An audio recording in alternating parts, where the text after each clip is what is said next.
cheated on by the sweetest person eBay ever known.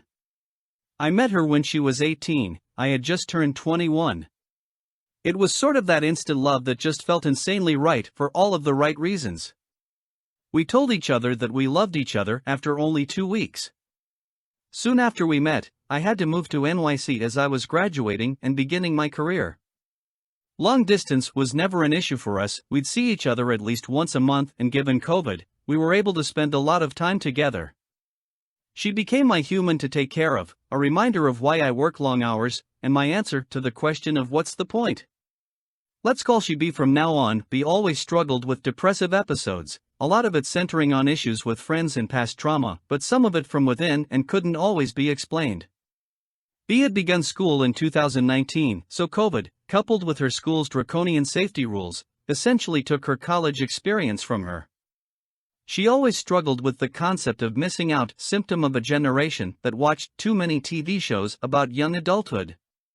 She struggled with who she was and believed that, since her friends had such stark dressing styles, edgy haircuts, and tattoos, that she lacked the personal depth of those around her, was absolutely not true, but was something she got stuck on. It's now looking likely that she's bipolar. Fast forward about 2 years into our relationship, and am finally moving back to the area that we went to college in for work. I'm beyond elated because I finally get to be near the person that I thought would be my forever. Initially, to save some money, I thought it a good idea to live with my parents. However, the reality of doing that was basically becoming a cave person. I stayed at home all day, didn't shave, lost my career ambition, and got fat. This was around the time the infidelity started, but unfortunately, didn't know for quite some time after. B began expressing some discontent with the state of our relationship around October of 2021. She said she needed space to hang out with her friends more, and that she was too stressed with school to keep her job. Understanding the difficulties of doing her major, I 1. Agreed to start paying for her living expenses, and 2. So she didn't have to drive to my parents anymore, get a $3,500/month apartment in the nearby city after Christmas. I told her that after Christmas break, things will get better. I just needed to stop smoking weed, get my ambition back, and move into the city so we could do fun stuff again. After Christmas break, when B got up, I surprised her with a really nice trip to the Caribbean for spring break. I told her that I fully planned to keep all of my promises and get better. I wanted to keep her no matter what. However, I did notice some strange behavior changes in her attitude, and I started to get suspicious that something was happening. The signs are always crazy obvious retrospectively, but never something you want to believe, so you ignore them instead. We'd always call each other before bed, but around this time, B would just be a ghost on random nights. She'd text me early the next morning, "Sorry, fell asleep studying," or "Sorry, my phone died." She'd go out and not text me that she got home alright, or send the usual silly drunk texts. She'd come over one night after having been out and her lock screen background was no longer a photo of me. The intermittent period between the start of her spring semester and spring break was me trying to turn things back into our old relationship, fun brunches and dinners, trying new experiences, shopping, while trying to ignore all of the above and not be suspicious. There was one night though that I had a full-blown panic attack while she was at a concert. I texted her at 8 p.m., didn't hear anything until 10, when she said it was on her way, and didn't arrive until 2 a.m., concert venue was 10 minutes away. She, to this day, swears nothing happened that specific night.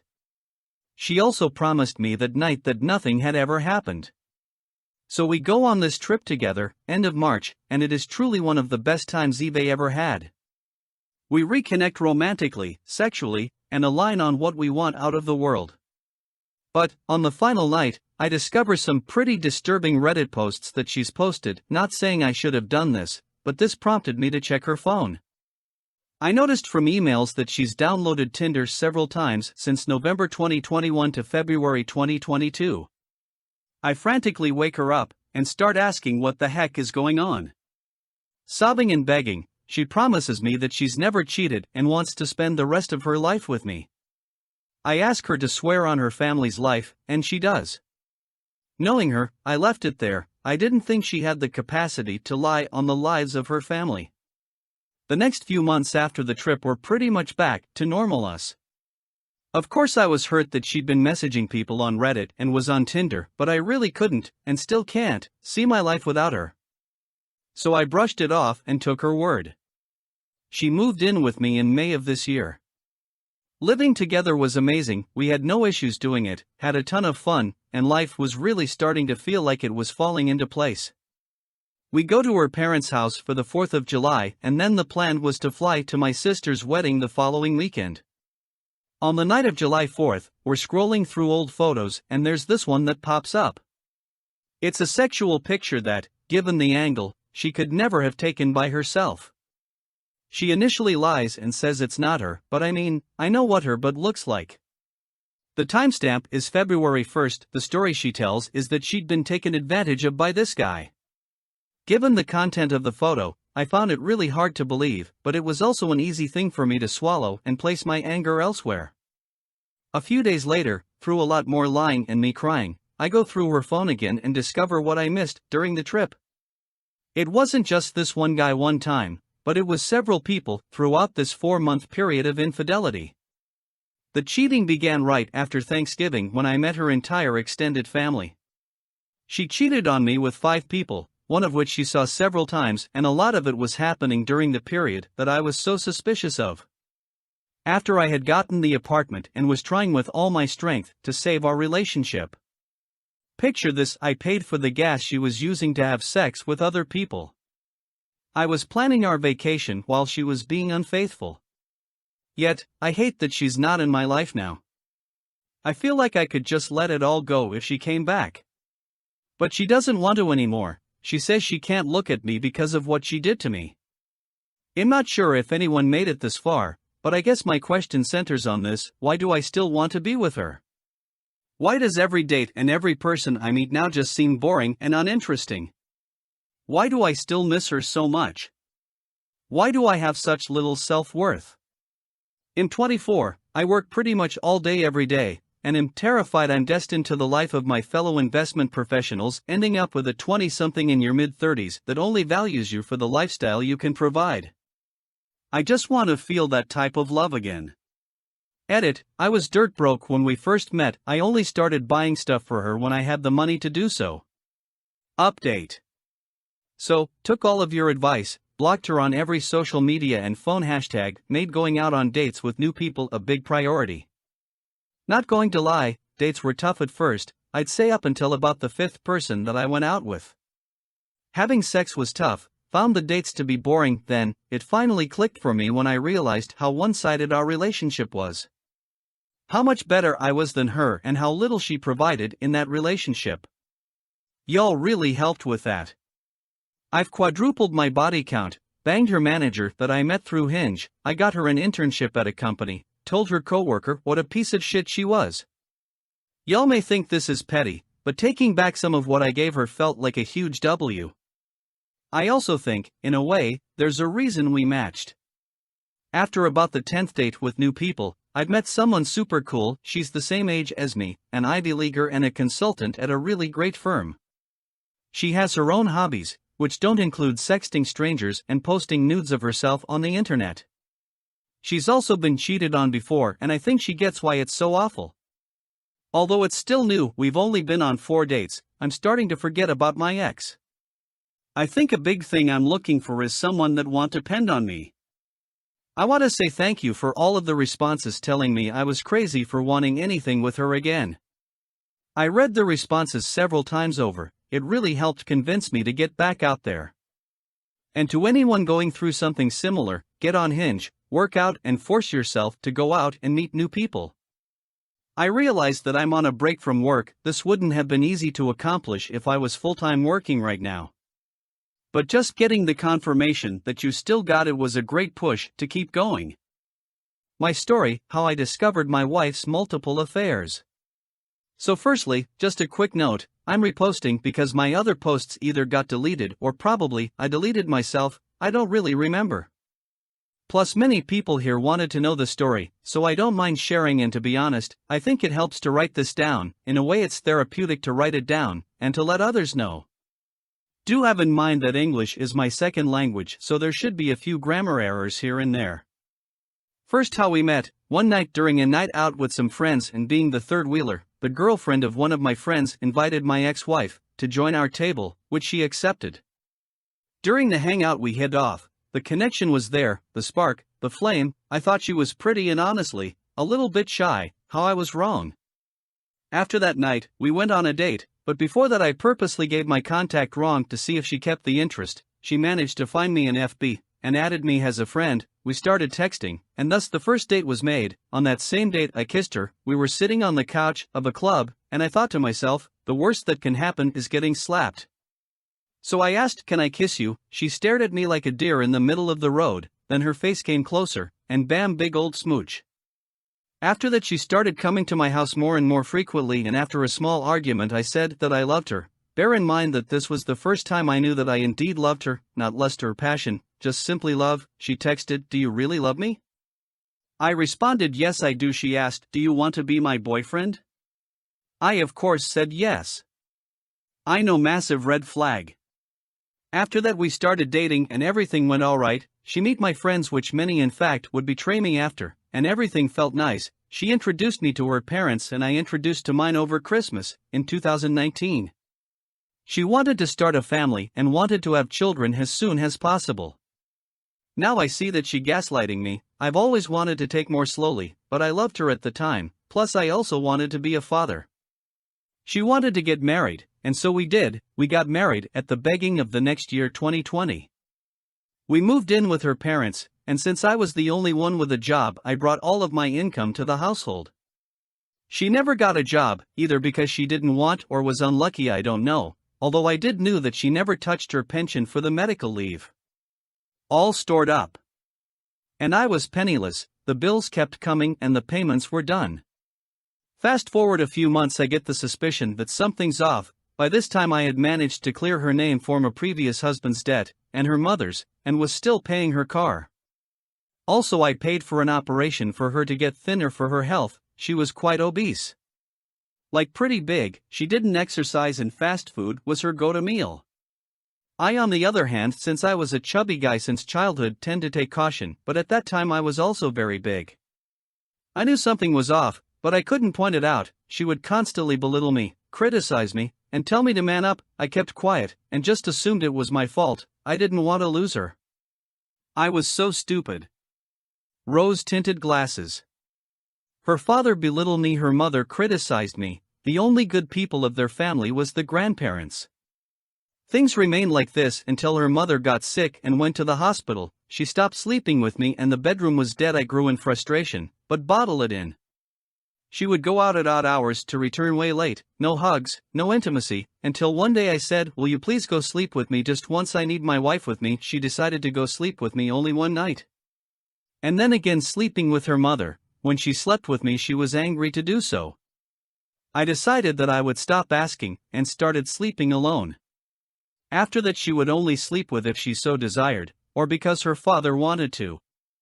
And intimacy was dead only once or twice each 4 months or so. Because of our financial crisis, she wanted to do some naughty work. I gave her my consent, but told her I was opposed, while my body did. No more kisses, nothing.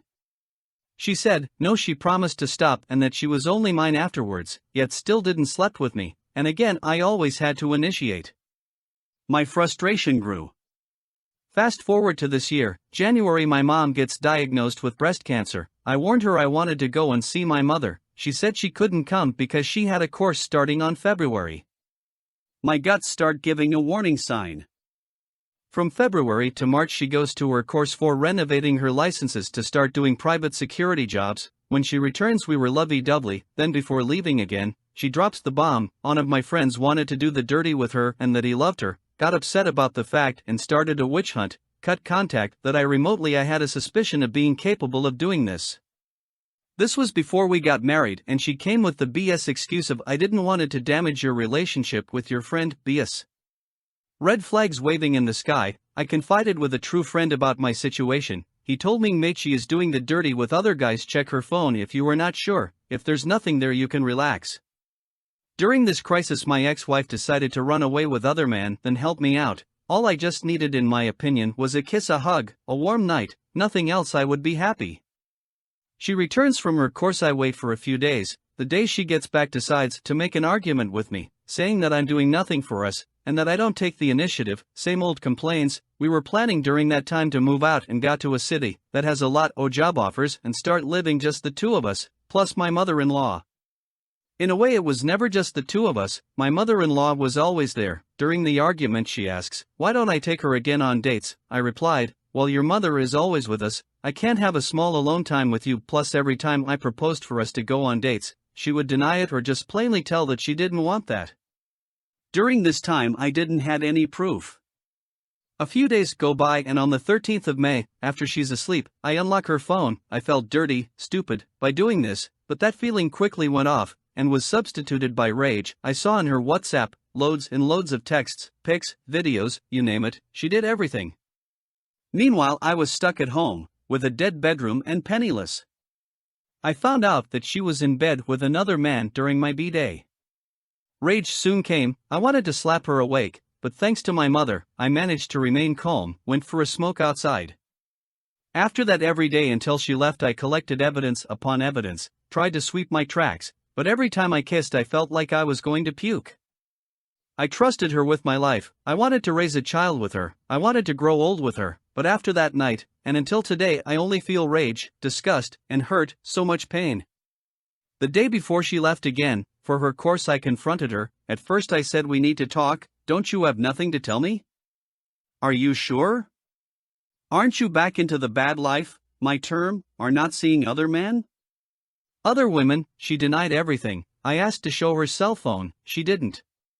So a little bit later I showed her a small part of what I found out, just the more recent ones. She didn't knew, at least that what she said. Her mother took the blame.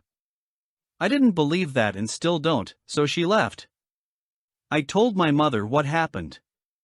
On the 24th/25th of May I went home to my parents, with just a small duffel bag with a few essentials, although I did told her about it. On the next I talked with my mother about the situation and started planning for the D-Day. On the 2nd of June I wished her a happy anniversary. It was our marriage anniversary, and at night I told that I wanted a divorce, via FaceTime. After that day she tried the usual cheaters BS. Are you sure this is what you want?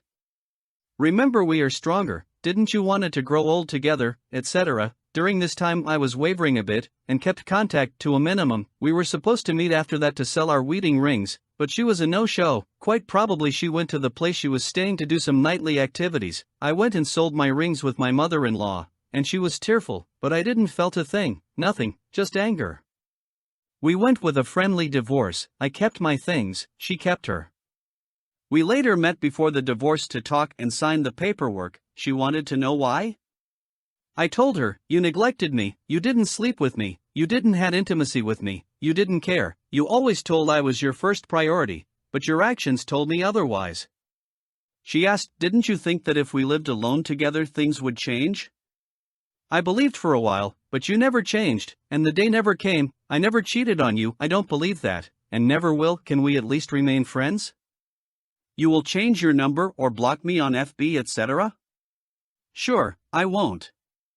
I blocked her. After the divorce, I've maintained an NC policy to this day. The anger has mellowed out, it's still there. I hate her for what she did. She transformed a pure thing into plain hatred and hurtful feeling. One day I will forget, but never forgive. I don't know if she has read it or not, but one thing I can say, there's hope. Working out makes me feel better, playing video games, and many other hobbies have been resumed on my part. I'm moving on. The scars are still there, but I will do whatever I can to get over this. I'm going to go to a psychiatrist on October, and should get a new job on the area I'm living now. It's time to close this chapter. Thank you all for the support. I hope that my story inspires you a bit, and remember, it hurts, but it will pass. If you need someone, I'm here to help. Good luck, guys and girls, you deserve better. P.S. At the time I got married, I was 25 and she was 23. Caught my wife cheating with her ex-boyfriend. Still competing with his son's mother. Last year I did the hardest thing I could do, and that was divorcing my wife. I can't understand why she broke up our family, so maybe I'm trying to gain that here. I know my friends would say to just get over it, but it makes my head spin sometimes, I can't lie.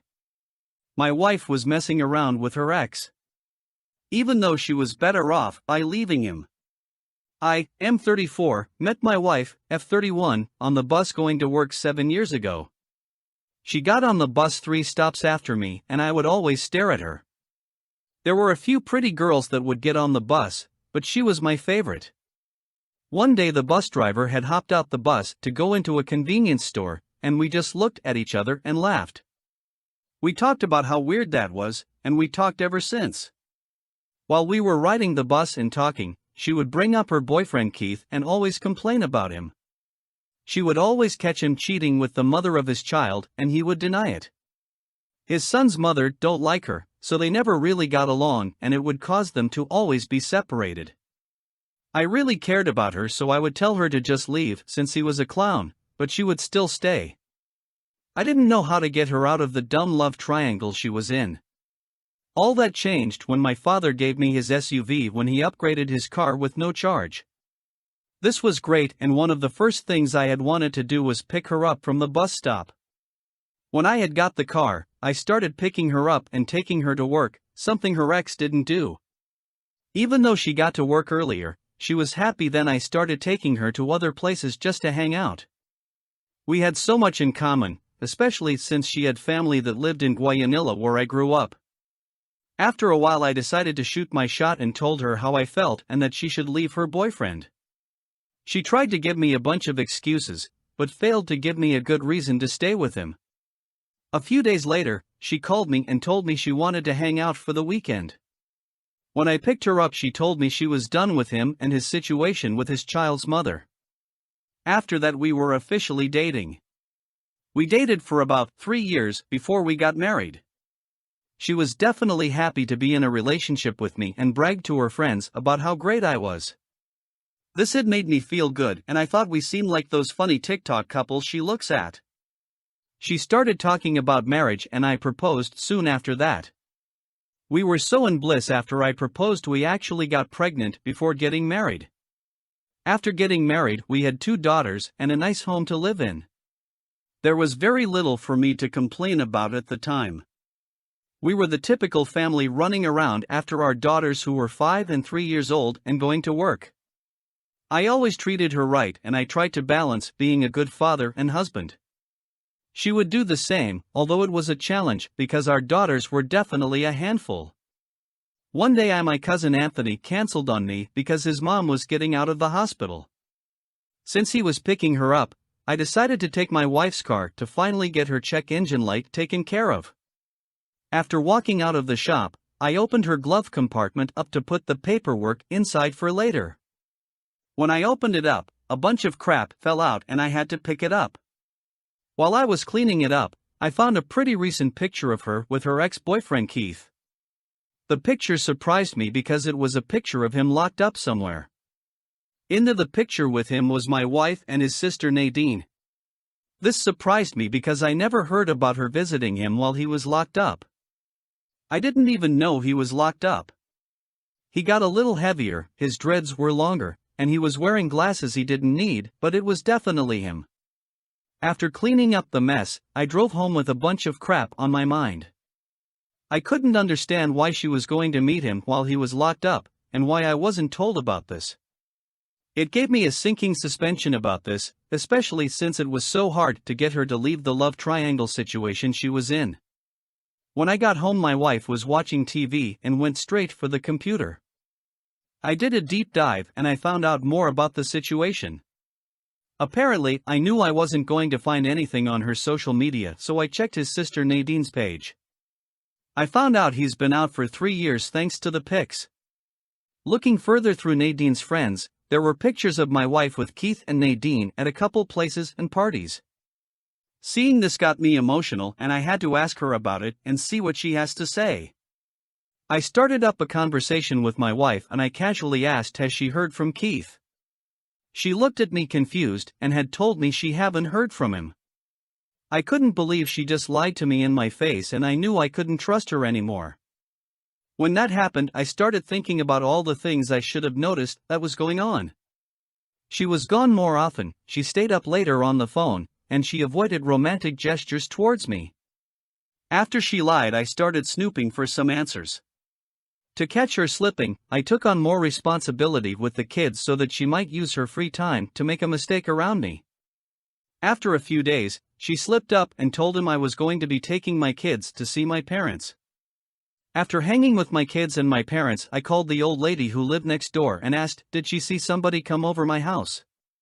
She said she did a while ago, and it was the same car it usually was.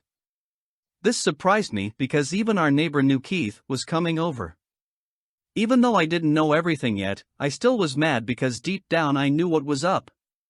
When we got back, I asked her did she have any friends over and she said no and she just took a nap. This was bullshit, so I was really ready to leave her. That weekend, I made up an excuse to leave the house all day. I told her I was going to take my kids their classmate's house to play, and then I was going to see my cousin Anthony. She was fine with it, and when that Saturday came, I took the kids to the house and hung out at a close restaurant. After hanging out for 3 hours, I called her and got no answer. I called one more time and she still didn't answer, and that wasn't normal for her. After that, I drove onto my street and parked at the end of it. Walking back to the house, his car was there and I got mad but still held it together. We lived in a ranch-style house, so I couldn't go through because we didn't have a upstairs to sneak in. This meant I had to go in through the back where our kitchen was. Going in, when I had got to the living room, I could already hear them. Apparently, they left the bedroom door open, and when I looked inside I was destroyed by seeing him bang her in our bed. I just froze and I had to stop myself from being zoned out. After snapping back to reality, I went next door to see my neighbor, so when I confronted her I had a real witness on everything. After knocking on the door, her son opened the door, which was actually better. He asked me how I was doing and I asked him could he help me with something in-house. He asked me what it was and I said I just really need him to keep his eye on something for me. He said okay and to give him a while because he was tending to his kids. After that I went back to my house and had to wait for about 15 minutes for him to come over. This was hard to do because I had to see and hear him banging my wife while holding up for him.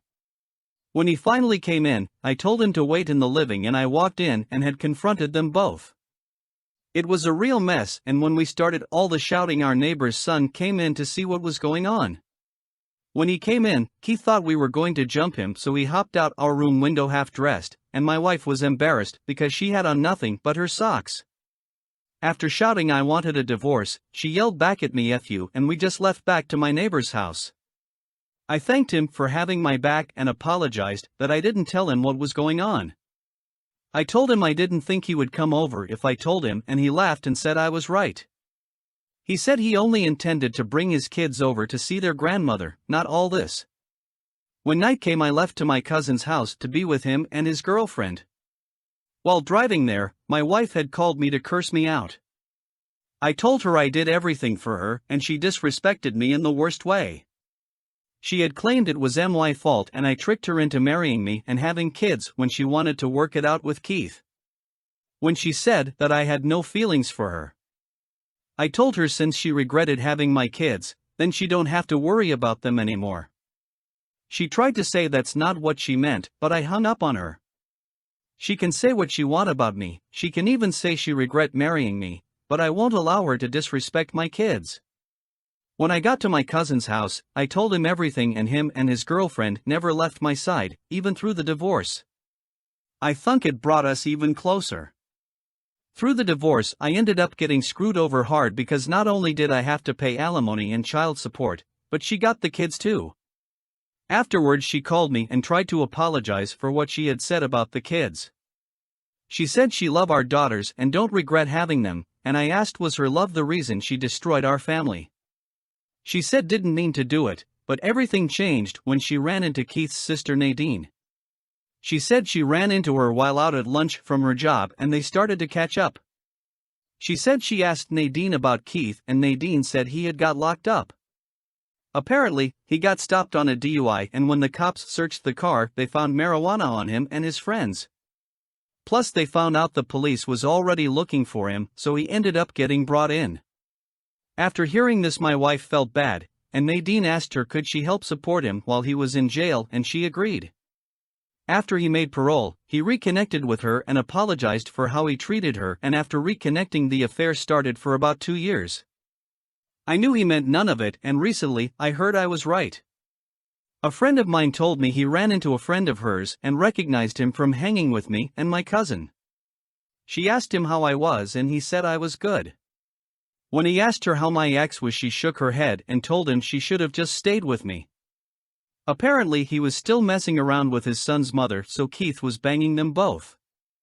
Hearing this just made me roll my eyes and I changed the subject. I tried to save her from this stupid love triangle, but she's still falling for the BS. It's clear he was always a clown, but after seeing what I saw, she liked being treated like another hoe. She just can't seem to understand he's not going to let go of his child's mother. If you hear a girl you like talk about her ex all the time, you better run for the hills. Now let's look at the comments. You have to think that your wife got what she desired, a worthless piece of garbage that will never be even close the man you are. You will find a woman that loves you and will do right by you. Just never fall back to the ex-wife that used you. That's rough, but not necessarily surprising. Just goes to show you can take the girl out of the neighborhood, but you can't always take the neighborhood out of the girl. From what I saw in there, she definitely belonged to the streets.